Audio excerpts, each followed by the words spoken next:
হিম হরা।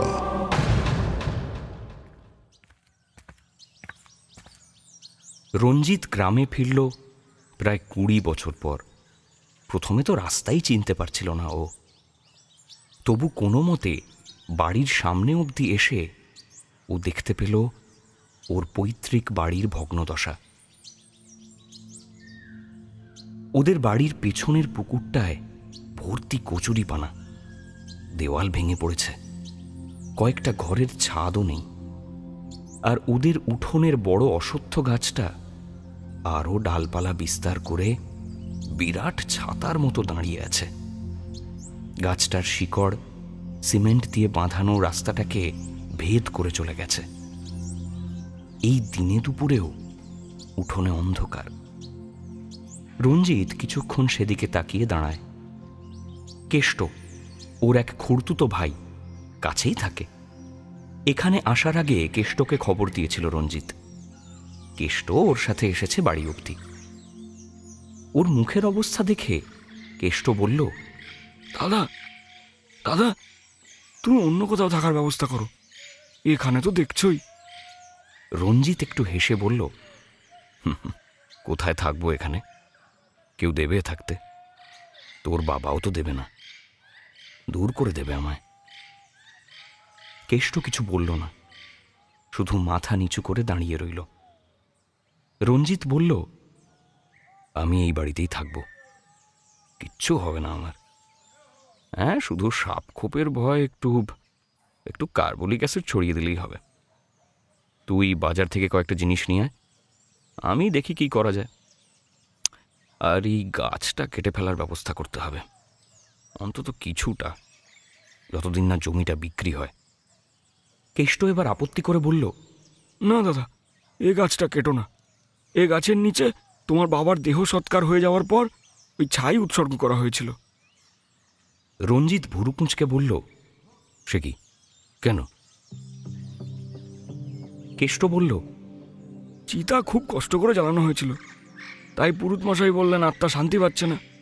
তারপর তিনিই বললেন মৃতদেহ পুড়ে যাওয়ার পর সেই ছাই এনে এই গাছের নিচে দিতে। সেই থেকে গাছটা যেন খুব তাড়াতাড়ি বেড়েছে, এত শিকড় বাকড় ছড়িয়েছে। এ গাছে তোমার বাবা আছেন, এ তুমি কেটো না। রঞ্জিত বলল, দূর বোকা, এরকম আবার হয় নাকি? আর বিক্রি হয়ে গেলে তো সেই এই গাছটা কাটাই যাবে। আর আমার বাবা লোকটা এমনিতেই ছিল একটা মাতাল, বাজারে 1000টা ধার দেনা, তার আবার শান্তি। পরের দিন রঞ্জিত বাজারে গেল একজন কাঠুরে খুঁজতে, কিন্তু কোথায় কি? কেউ ও বাড়িতে যেতে রাজি হয় না। সবার ধারণা ও গাছ কাটলে পাপ হবে। সারাদিন ঘুরে কাউকে জোগাড় করতে না পেরে ক্লান্ত হয়ে বাড়ি ফেরে রঞ্জিত। বাড়ি এসে দেখে পুরুত মশাই ওর অপেক্ষা করছেন। তিনি রঞ্জিতকে দেখতে পেয়ে বললেন, ও গাছ কেটো না, কাটলে তোমারই অমঙ্গল। ওই গাছের শিকড়ের সাথে তোমার বাবার আত্মার যোগসূত্র আছে, তুমি কাটতে পারবে না। রঞ্জিত তাচ্ছিল্য করে বলল, আমার বাবা মোটেই ভালো মানুষ ছিলেন না, আপনি তো জানেন সবই। তার জন্যই আমার গ্রামে এত দুর্নাম। এতদিন আমি আসতে পর্যন্ত পারিনি, কাজেই আমার কাজ আমায় করতে দিন। পুরুত মশাই আর কথা বাড়ালেন না। যাওয়ার আগে শুধু বললেন, বাবা যে পথ তুমি ধরেছ, সে পথের শেষে মৃত্যু ছাড়া আর কিছুই নেই, তুমি সাবধান হও।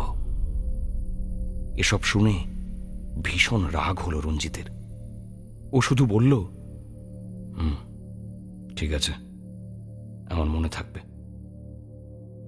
সেদিন বাড়ি ফিরে একটা মদের বোতল খুলে বসল রঞ্জিত। কাল রাতের মতো জেগে উঠলে চলবে না। বোতল শেষ করে নেশায় বুঁদ হয়ে ঘুমিয়ে পড়াই ওর লক্ষ্য। রাত তখন প্রায় 1টা বাজে, বোতল শেষের দিকে। এমন সময় দেওয়ালের দিকে চোখ পড়ল রঞ্জিতের।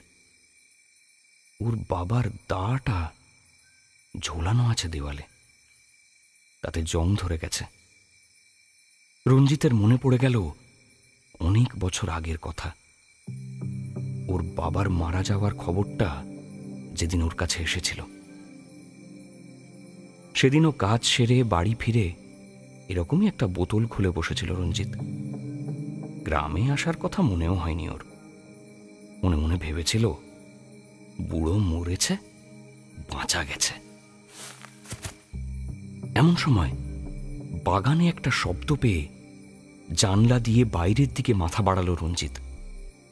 ওর মনে হলো গাছের নিচে কে যেন একজন বসে আছে।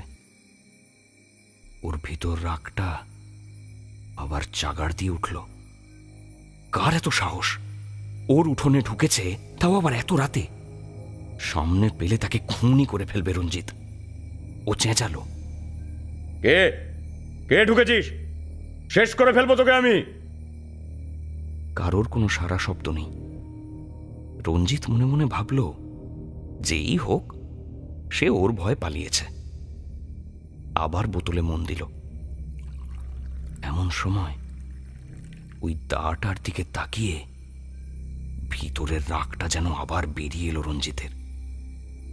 বাপটা মরার পরেও শান্তি দিচ্ছে না। গাছটা কাটার লোক পাওয়া যাচ্ছে না। আর এসব গল্প যদি 5 কান হয়ে যায় তাহলে তো বাড়িটার দামটা হু হু করে কমে যাবে।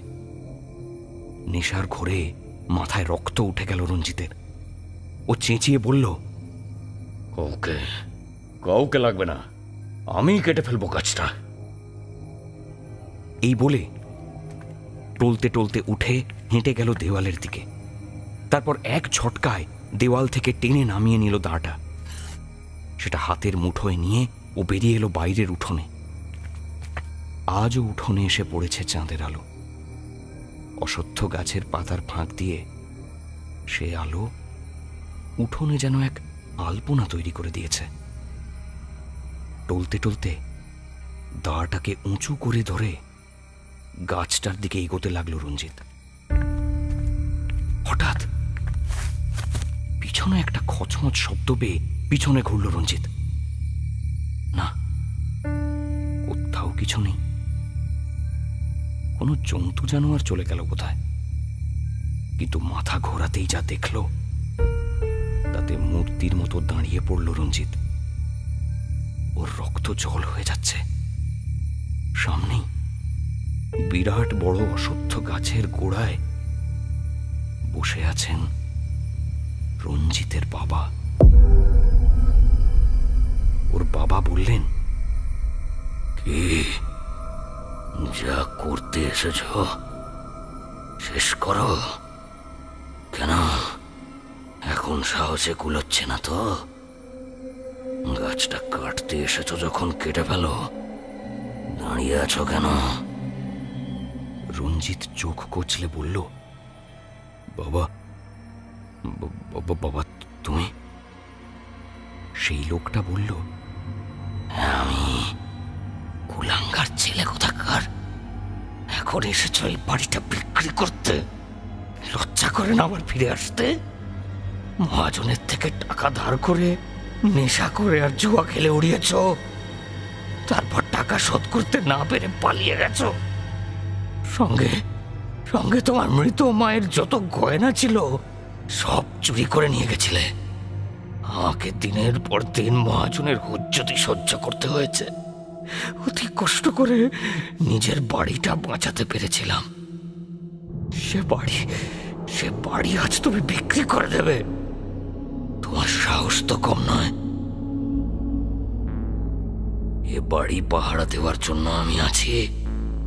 কোনোদিন এ বাড়ি আমি বিক্রি হতে দেব না। আর আমি যতদিন আছি এই গাছ কেউ কাটতে পারবে না। রঞ্জিতের নেশা ছুটে গেছে। ও বুঝতে পেরেছে ও ফাঁদে পড়েছে। ও তাড়াতাড়ি হাতের দা ছুঁড়ে ফেলে দিয়ে হাঁটু গেড়ে বসে বলল, আমার ভুল হয়ে গেছে বাবা, আমায় ক্ষমা করে দিও। আমি আর এ বাড়িতে আসবো না। রঞ্জিতের বাবা একটু হাসলেন, তারপর বললেন, ক্ষমা? ছোটবেলায় তোমার মা মারা গেছিল, তাই তাই সব সময় ক্ষমাই করে এসেছি। তখন শক্ত হাতে তোমাকে ধরলে না, আজ তোমার বা আমার কারোরই এই পরিণতি হতো না। আর শুধু নিজেই চুরি করে পালিয়েছ তাই তো নয়, গোটা গ্রামের সামনে আমাকে চোর, মাতা, লম্পট প্রতিপন্ন করেছ। সকলে সকলে আমাকে এক করে রেখেছিল। বুড়ো বয়সে আমি খেতে না পেয়ে মরেছি, তুমি একবার তাকিয়ে পর্যন্ত দেখোনি। কিন্তু তোমার মিথ্যের হাঁড়ি আজ আমি ভাঙব, পালিয়ে পার পাবে না। এবার বেগতিক দেখে রঞ্জিত উঠে দৌড় দেওয়ার চেষ্টা করে, কিন্তু তা করতেই বিপদ। শিকড়ে পা জড়িয়ে আছড়ে পড়ে রঞ্জিত। ও বুঝতে পারে শিকড়গুলো যেন ওর পায়ে আরো জড়িয়ে যাচ্ছে। হাড়হিম হরর আপনারা শুনতে পারেন এক্সক্লুসিভলি মির্চি বাংলার ইউটিউব চ্যানেল এবং গানা অ্যাপে।